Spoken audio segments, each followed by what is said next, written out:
Hello friends.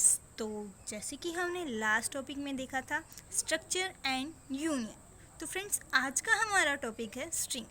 तो string क्या होता है ये हमने पहले भी डिस्कस करा था एक वीडियो में, जिसमें हमने इसके अंदर पुट एस, गेट एस, ठीक है, ये सब डिस्कस कर रहे थे। पुट एस किस लिए होता था यूज़, प्रिंट कराने के लिए, गेट एस वैल्यू को रीड कराने के लिए, ठीक है। तो ये सब हम डिस्कस कर चुके हैं। आज हम करेंगे कि स्ट्रिंग को कैसे हम मॉडिफाई करते हैं, ठीक है। उसके अंदर बहुत सारे फंक्शन होते हैं, हमें उसकी लेंथ वगैरह या कंपैरिजन करवाना हो तो हम ये सब कैसे कैलकुलेट करते हैं, आज हम ये सब देखने वाले हैं।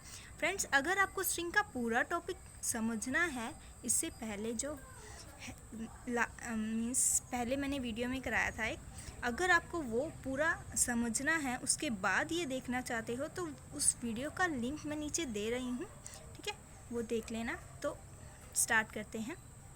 स्ट्रिंग क्या होता है? सबसे पहले string is an set of characters और array of characters that is always terminated with a null character. Means string क्या है? सेट ऑफ कैरेक्टर है या फिर एरे ऑफ कैरेक्टर हम बोल सकते हैं, जो कि हमेशा नल वैल्यू से, नल कैरेक्टर से टर्मिनेट होता है और हमेशा किस में होता है? डबल कोट्स में होता है, ठीक है। अब इसका सिंटेक्स देखो, कैर, ठीक है, नेम जो देना है हमने वेरिएबल को वो देंगे, फिर साइड में क्या आता है? साइज, और उसके अंदर जो हमने वैल्यू स्टोर करानी होती है वो, ठीक है। अब देखो नेक्स्ट है manipulating string. The string can be manipulated in many different ways. अब मैनिपुलेटेड क्या होता है? मैनिपुलेटिव मीन्स मॉडिफाई, मॉडिफिकेशन कैसे कर सकते हैं हम स्ट्रिंग के अंदर।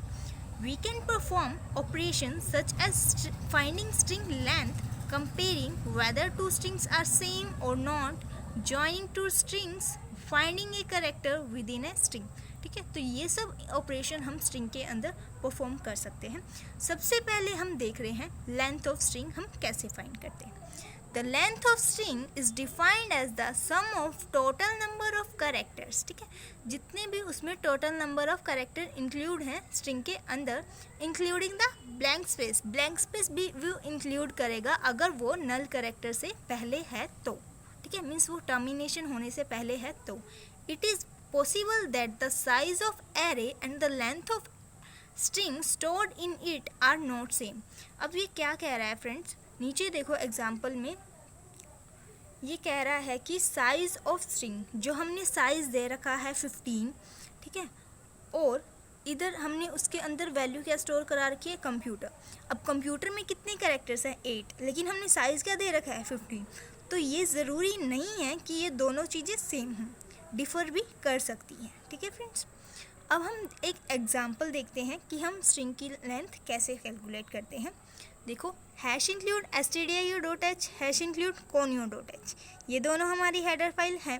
उसके अंदर है मेन फंक्शन कैर, वेरिएबल का नेम हमने नेम ही ले लिया, उसके साइज़ दिया हमने 20, उसके अंदर हम एक वैल्यू स्टोर करा रहे हैं रितु, ठीक है।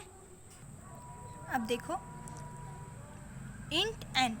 अब यहाँ पे हमने इंट एन क्यों लिया? क्योंकि जो हम लेंथ कैलकुलेट कर रहे हैं वो किस में आएगी? नंबर्स में आएगी।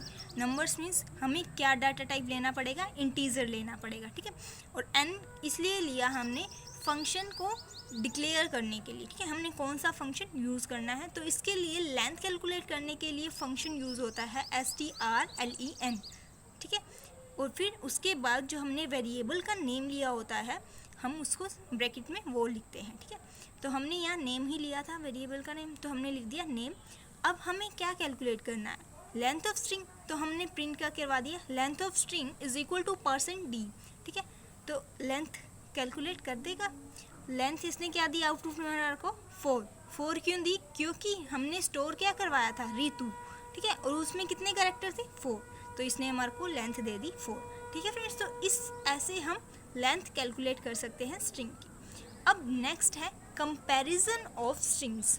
अब हम दो स्ट्रिंग के अंदर कंपैरिजन भी कर सकते हैं। Many times we need to check whether two strings have the same set of characters in them और नॉट, ठीक है। हमें ये चेक करना होता है कि दो स्ट्रिंग के बीच में सेट ऑफ कैरेक्टर सेम है या नहीं है। तो उसके लिए हम क्या यूज़ करते हैं? ये यूज़ करते हैं कंपैरिजन ऑफ स्ट्रिंग्स यूज़ करते हैं, ठीक है। The strings are checked character by character one at a time. String को चेक किया जाता है करेक्टर बाय करेक्टर, एक एक करेक्टर करके चेक किया जाता है, ये फाइंड करने के लिए कि उनकी वैल्यू सेम है या नहीं है। ठीक है, this comparison is done on the based of values of character store at each index. ठीक है, हर इंडेक्स पे जो वैल्यू स्टोर हुई होती है, करेक्टर स्टोर हुआ होता है, उसके बेस पे कंपैरिजन होता है। ठीक है, अब देखो एक एग्जांपल लिया है हमने, उसमें बताया कि कैसे करता है ये, चेक करता है कि सेम है या नहीं है। ठीक है, S1 को वैल्यू है, S1 की वैल्यू है A, S2 की भी वैल्यू है A। अब देखो S1 माइनस 1 मीन्स A का स्काई वैल्यू क्या है 65, दूसरे में भी A है तो उसकी भी सेम होगी। अब हम दोनों का डिफरेंस निकालेंगे तो क्या आ गया 0, इसका मीन्स वो क्या है, दोनों है सेम है। ठीक है, तो कंपाइलर ऐसे चेक करता है। अब हम एक एग्जांपल देखते हैं कि हम कैसे परफॉर्म करते हैं इसको फंक्शन के अंदर, प्रोग्राम के अंदर कैसे यूज़ करते हैं। ठीक है, देखते हैं। देखो hash include stdio.h, hash include conio.h, ये दोनों हमारी हेडर फाइल हैं।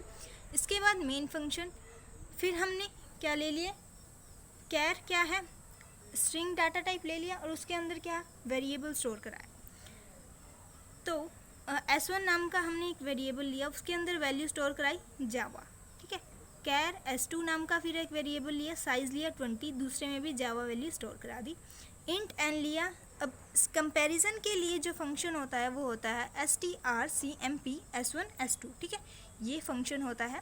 S1 S2 क्या था, हमने वेरिएबल का नेम, हमने क्यों लिखा यहाँ पे, वो वेरिएबल का नेम था इसलिए हमने यहाँ लिखा।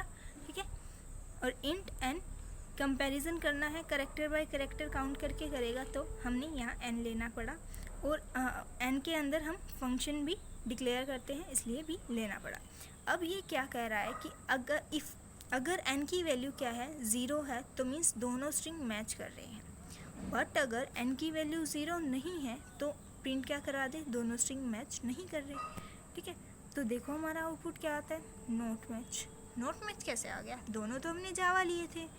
अब ये क्या होता है, जब भी हम कंपैरिजन करते हैं तो वो क्या होता है, केस सेंसिटिव होता है। ठीक है, अब जावा देखो, फर्स्ट में हमने जावा क्या लिया था, जे का लेटर स्मॉल लिया था और सेकंड में कैपिटल लिया। ठीक है, तो इसलिए इसने हमारे को क्या दिखाया, नॉट मैच। ठीक है, because in first we have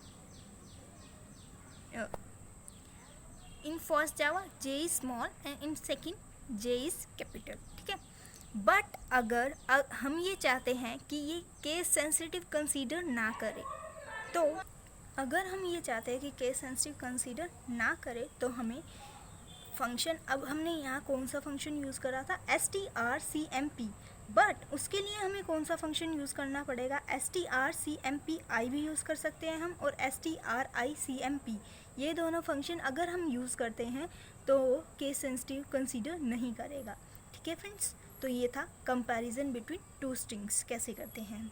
अब नेक्स्ट क्या है, देखो नेक्स्ट टॉपिक है append to string. Means append का मतलब क्या होता है, ज्वाइन करना। अगर हमने दो स्ट्रिंग को ज्वाइन करना हो एक के बाद एक, मीन्स एक ख़त्म हो तो दूसरा स्टार्ट हो जाए उसके बाद, तो हम कैसे कर सकते हैं, तो उसके लिए क्या करते हैं देखते हैं।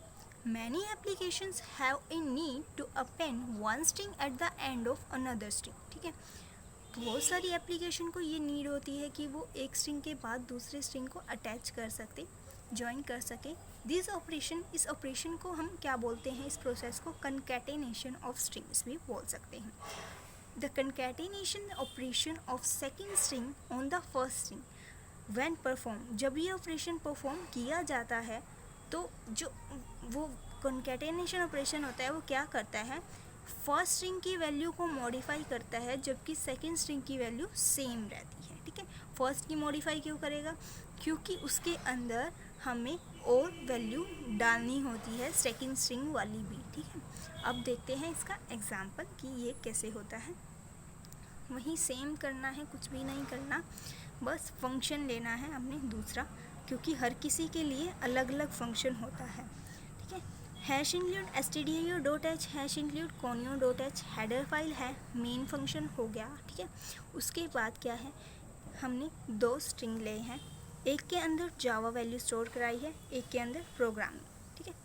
तो अब कैर क्या था, डाटा टाइप, ठीक है। S1 वेरिएबल का नेम ले लिया और साइज़ दे दिया 20, ये एक स्ट्रिंग हो गया और S2 वाला सेकंड स्ट्रिंग हो गया। अब हम क्या कह रहे हैं, इन दोनों स्ट्रिंग को ज्वाइन कर दे। अब फिर प्रिंटफ क्या कराएंगे, string is equal to %f। तो हमें इन दोनों को ज्वाइन करने के लिए कौन सा फंक्शन यूज़ करते हैं, strcat। और ज्वाइन दोनों को करना है, इसलिए हम दोनों वेरिएबल लिखेंगे ब्रैकेट में S1b और S2, ठीक है। तो इसका आउटपुट क्या आ जाएगा, string is equal to print, क्योंकि प्रिंटफ में हमने लिखा है ना स्ट्रिंग इज़ इक्वल टू, तो इसलिए यहाँ क्या आ जाएगा, string is equal to Java और फिर प्रोग्राम, ठीक है फ्रेंड्स। अब नेक्स्ट है हमारे पास फ्रेंड्स, नेक्स्ट है रिवर्स ए स्ट्रिंग। मीन्स एक स्ट्रिंग की वैल्यू को रिवर्स करना हो, करेक्टर बाय करेक्टर वो रिवर्स हो जाएगा। कैसे होगा देखो, the string reverse operation swaps the contents of first index element with the last index element. Content को रिप्लेस करेगा फर्स्ट वाले को लास्ट से, सेकंड फर्स्ट वाले को सेकंड लास्ट से, एंड सो ऑन, जब तक मिड वाला इंडेक्स नहीं आ जाता तब तक ये ऐसे ही चलेगा, ठीक है। अब इसका हम एग्जाम्पल देखते हैं, हम कैसे करते हैं। #include stdio.h, #include conio.h, ये दोनों हमारी हेडर फाइल है। उसके बाद है मेन फंक्शन, फिर हम स्ट्रिंग ले रहे हैं कैर, S1 वेरिएबल का नाम है और साइज़ 20, इसके अंदर वैल्यू स्टोर करा रहे हैं जावा, ठीक है। ये स्ट्रिंग हो गया। अब printf फर्स्ट में हम क्या कह रहे हैं कि programming is equal to %s1, ठीक है। पहले में तो हमने सीधा ही स्टोर करा दिया, डायरेक्ट प्रिंट करवा दिया, ठीक है, डायरेक्ट कि programming is equal to %s1 को प्रिंट करवा दिया, ठीक है। अब दूसरे printf में क्या कह रहे हैं हम, programming is equal to %s strrev, ठीक है। तो रिवर्स स्ट्रिंग को रिवर्स करने के लिए ये ऑपरेशन होता है strrev, ठीक है। और रिवर्स किसको करना है, S1 को करना है, तो S1 ले लिया, ठीक है। अब हमारे को आउटपुट क्या देगा, प्रोग्रामिंग इज इक्वल टू, क्योंकि हमने प्रिंटफ में प्रोग्रामिंग इज इक्वल टू लिखा है ना, तो फिर इसलिए वो हमारे को क्या देगा, programming is equal to Java, ठीक है। तो फर्स्ट तो एज इट इज़ दे देगा और सेकंड वाले में रिवर्स करा के देगा, क्योंकि सेकंड में हमने फंक्शन यूज़ करा है, ठीक है। तो पहले लास्ट वाला आएगा, फिर सेकंड लास्ट, ठीक है। ऐसे ऐसे वो जब तक मिड तक नहीं आ जाता तब तक रिवर्स स्वैप करता रहेगा कंटेंट को, ठीक है, टेक्स्ट को। अब फ्रेंड्स देखो, हमारे पास ना इस स्ट्रिंग के अंदर बहुत सारे फंक्शन होते हैं, ठीक है। कुछ मैंने आपको करवा दिए, कुछ और हैं, सारे के सारे सिमिलर वे में यूज़ होते हैं, ठीक है। तो देखते हैं कौन कौन से होते हैं। str लेंथ, ये हमने कर लिया, जो किस लिए यूज़ होता है, find out the length of the string. str lwr, ठीक है, convert string to lower case, means अगर स्ट्रिंग अपर केस में होगा तो ये लोअर केस में कन्वर्ट कर देगा। str अपर मीन्स अगर स्ट्रिंग लोअर में होगा तो ये अपर में कन्वर्ट कर देगा, ठीक है। strncat, strncat, ठीक है, ये क्या करेगा, दो स्ट्रिंग को ज्वाइन कर देगा, ठीक है। वेयर n क्या रेफर करेगा, फर्स्ट n करेक्टर, ठीक है।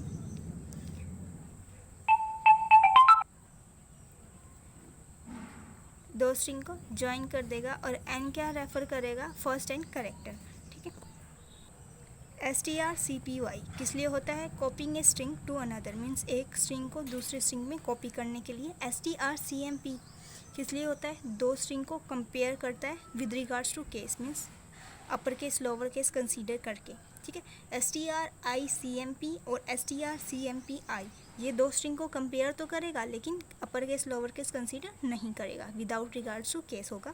strdup means for duplicating a string, strrev means reverse a string, ठीक है। तो ये कुछ एक फंक्शन होते हैं, और भी बहुत सारे होते हैं पर मैंने यहाँ पे कुछ एक ही डिस्क्राइब करे हैं, बट यूज़ हम सबको सेम वे में करते हैं, ठीक है फ्रेंड्स।